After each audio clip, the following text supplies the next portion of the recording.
is to a great hero, Dr. Robert Smith, and the award to Dr. Smith is going to be presented by two great heroes of their own. John Britton, longtime civil rights lawyer, law school dean, law school professor. He was in Mississippi from 1969 to 1973, and he left an indelible mark, all for the positive. And also Dr. Beverly Hogan, who has done so many wonderful things for this state and this community in a wide variety of endeavors, and the most recent of which she has been the president of Tougaloo College since 2002. Please welcome John Britton and Dr. Beverly Hogan.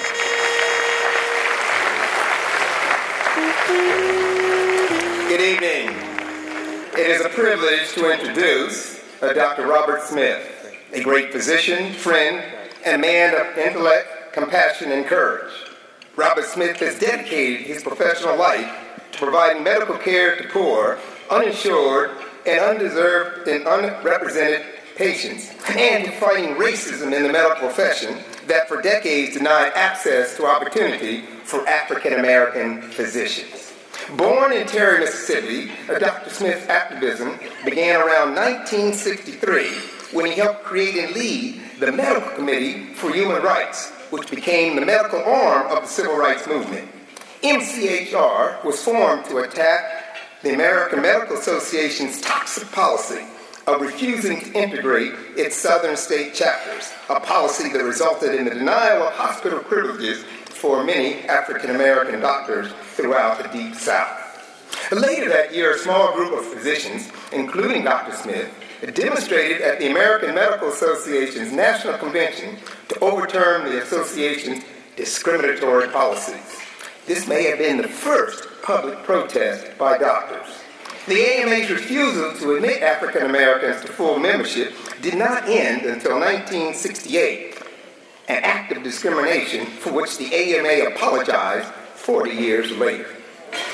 The physicians' protests, which received widespread publicity, galvanized physicians and other healthcare workers joined in the 1963 March on Washington, a watershed event in our history that forced the nation to become more fully aware of racial discrimination, including discrimination in healthcare, which is believed to be one of the most significant achievements of the Civil Rights Movement.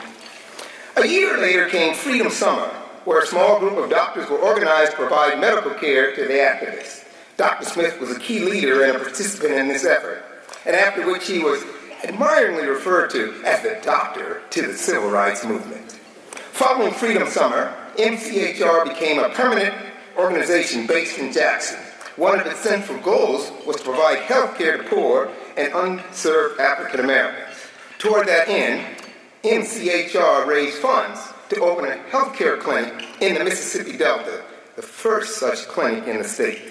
The clinic's notable success inspired the idea for the Community Health Care Center movement, a program that today provides care to millions of low-income African Americans. The legacy of racism continues to affect the lives and careers of African American physicians, the relationship between them and their white peers, and the continuing racial disparities in health in Mississippi. The battle carries on today for adequate health care through, for example, Obamacare, Medicaid for the poor, and communities of color. In closing, I have a short personal story related to the honoree. My pregnant wife and I arrived at the Jackson-Hines County Hospital in September 1972 for the delivery of our baby, after weeks of training in prepared childbirth called Lamaze method. The trainers warned us that the medical staff might take too kindly to this new system. Sure enough, the head nurse in the labor room disapproved our presence, but grudgingly acquiesced. My wife became ill in the stomach that required cleaning the surroundings. The nurse scowled as she suggested I leave the room. I glanced at my watch in accordance with my training and replied, "The next contraction is only a few seconds away, so we better prepare." Soon time came to transfer my wife to the delivery room for the final steps. but the same nurse barred my entry. I immediately called the doctor, who, by the way, was my brother-in-law's good friend at Howard University Medical School class of 1961. And he invited me to scrub with him in the doctor's dressing room. I entered the living room behind the doctor, wearing medical identical clothing, while smiling like a Cheshire cat at the nurse. She gave me one of those looks that could kill. That doctor who delivered my firstborn healthy child and helped integrate the hospital, not on the basis of race, but on the basis of gender, for dads to assist their moms in the birthing process, with our medical activist honoree, Dr. Robert Smith.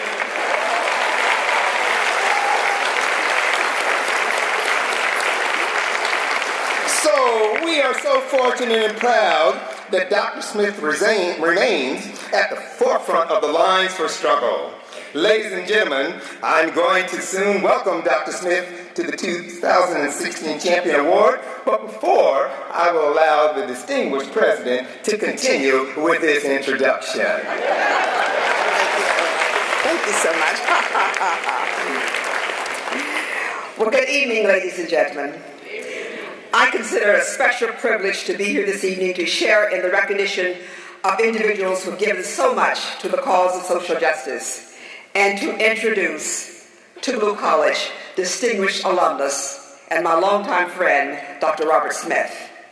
And to be able to do this along with Attorney John Britton is an added pleasure, someone I have long admired for his legal brilliance and good work in our state in the late 60s and 70s. Most people just require one person to present them. But this evening's honoree for the Champion of Justice Award is no ordinary man, as you have gleaned from John's introduction. As president of the historic Tougaloo College, an institution considered as ground zero for the civil rights movement, and one with an unwavering allegiance to the issues of justice today, I'm honored to claim Dr. Robert Smith as an alumnus. His life's journey and the impact thereof is the evidence of our expectations for our graduates, and he set the bar high for those who followed him in leadership and service for the betterment of humanity. His dedication to civil rights and human rights is legendary. His work as a noted physician and leadership to form the Medical Committee for Human Rights, as John has already alluded to, would be in itself marks of distinction. He is a physician par excellence, but he did not limit his work to simply patient care. He became a change agent to break down barriers of injustice, inequality, and separatism that contributed to unhealthy trends in people and communities. He stood fiercely on the front lines to give medical care to those who were the foot soldiers of the civil rights movement. He chaired the committee that oversaw the naming of the A.H. McCoy Federal Building, the first federal building to be named for an African American in the state of Mississippi.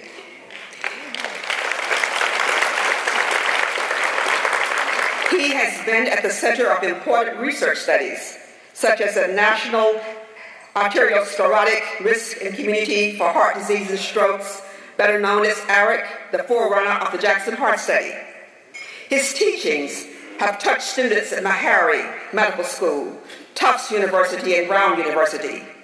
He has been a tireless and effective pioneer who has the capacity to identify needs, find creative solutions, and build bridges between disparate communities and organizations. It gives me tremendous pleasure to present this humble, compassionate human giant who has dedicated his life to providing medical care to the poor, uninsured, and underserved, while likewise working to achieve the ideals of a more humane and just world. Dr. Robert Smith. Let us welcome to the stage our hero in his own time, Robert Smith, Champion of Justice. Thank you so much. Thank you so much. Appreciate you so much. Oh, I appreciate you.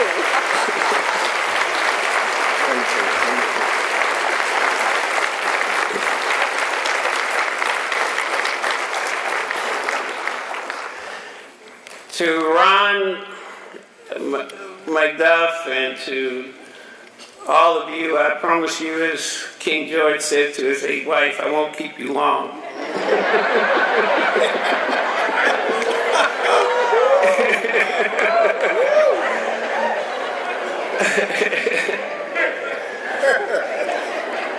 I am honored, though, and as I look over the long list of luminaries who preceded me as champion of justice, if I had dreamed that I would ever achieve this status in life, to have dinner with, next to Vernon Damon, to share with George Riley and his family, and to be in the class with my lifelong friend, Reverend Rims Barber versus Bryant Plantis. The courageous 13, including 12 Mississippians, one church, one congregation, who took the bold step of launching a broad-based challenge to strike down Bill 1523 in its entirety.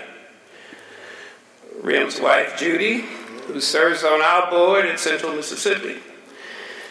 And Rim's his service an entire lifetime through the Council of Churches, the National Defense Funds, and it goes on, for the great work that you've done over the last 50 years. I'm indeed honored and privileged.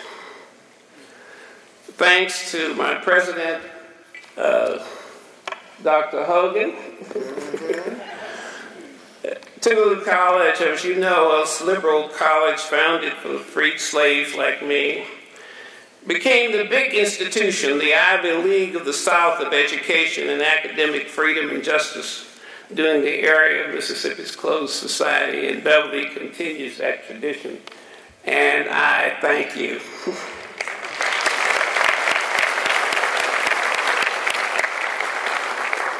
I thank Attorney John Britton, who's now a professor of law in Washington, a champion of justice in his own right, a veteran of the civil rights movement who volunteered over 50 years ago with the work with this Lawyers Committee on Ferris Street. I became dubbed as the doctor to the movement. I served, as he has mentioned, his family physician, and his wife was on the cutting edge of change, as he has mentioned, and insisted on natural childbirth and being a part of a birthing process from the beginning to the end. In the medical arena, this was new to our country and a not accepted practice in Mississippi.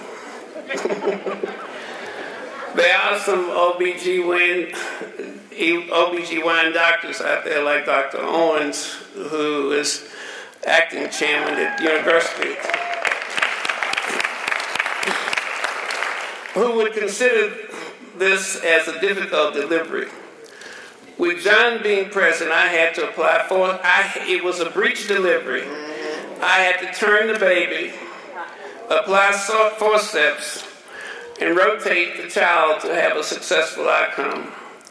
I shrink to a peanut when I think of the possible outcome, and the only thing that he has is that birthmark, which is a scar on his head, John. Thank you. Thank you, Bob. Thank you. A healthy child. You're my hero. Okay. I thank Justice Judge Banks, a lifelong friend, and George Riley Morris here, who approached me and convinced me to come on this stage tonight to be the honoree this year. And obviously anybody with an ounce of good sense would jump through hoops to have this great honor.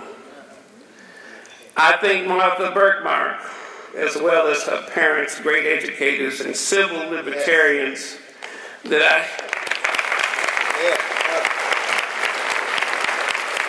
I've had an opportunity to work with through the years at Millsaps, and including providing medical consultations.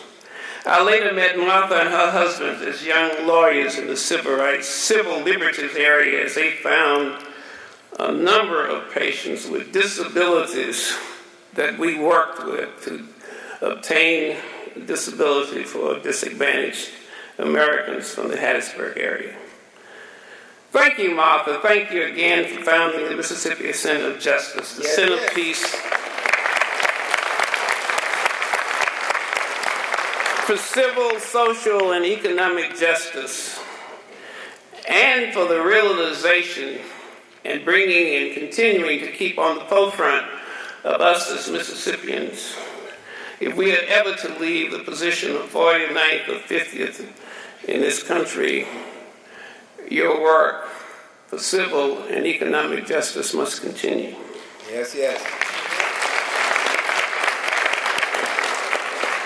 I would be remiss if I did not thank the dedicated lawyers who came from out of the state and those who's locally now work pro bono and have all, many of them have become office holders in the three branches of local, state, and national government, including the U.S. House and Senate.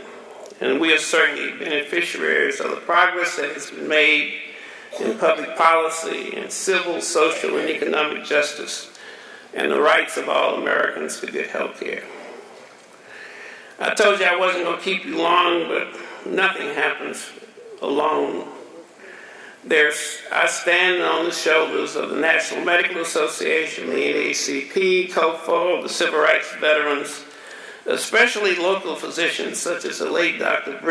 Albert Britton Miller, Dr. Aaron Shirley, and of course my cohort, Dr. Starkey Hudson, and my other half, James Anderson, whose son is out here tonight. I call him Sam. Would you please raise your hand? Who helped me to form a posse to fight back at every level. There are so many of my good friends out here tonight, and I won't call names, but there are so many people representing so much, like Bill Miner, John Fairman, of the Mississippi Primary Health Care Association, Jenny Munger of the Mississippi's Rehabilitation Center, B.T. Jones, CEO of the largest minority corporation in America, my board chairman, Marvell Turner. Time will not permit me to thank all the great educators and leaders in my life, from Terry to Jackson to Tougaloo across the country, and the many great medical centers of this country who taught me the value of social and civil and social justice. I certainly want to thank my staff, my board, some who are present tonight, and I want to thank my deceased parents, who was evangelical Christians, incidentally, Joe and Wilma Porter, Bingham Smith, my wife, my children, my son, who's also present here tonight, my church family who's present here tonight, and my extended family, the Bensons and the Owens branches of my family, who's been my support and has stood with me through the years. Would you all stand? It's in the dark out there. I appreciate all of you stand as a group.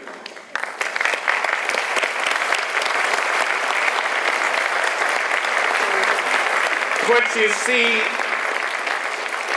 here tonight is just a product of my parents and them, and my dad, who, before he would make Santa Claus come to me, would pay his poll tax, voted, and instilled in me from childhood that I was an American and that I had every right, and with every right came a responsibility to treat everyone the way I wanted to be treated. And that's just the basis of it. Finally, as a person from grade school who wanted to be a primary care physician, I'm proud of the progress that we've made in ensuring more Americans the right to good health care. But you can see from yourselves, and if your family have to interact with the healthcare system, we yet have a long way to go. I thank all of you for being here tonight, and let us continue to work with the Center for Justice in good health care, rights of all Americans to good health care, social and economic justice, and I thank you. Amen.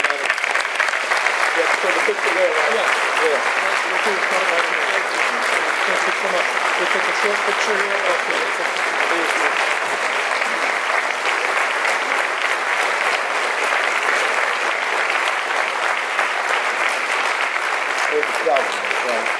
Yeah.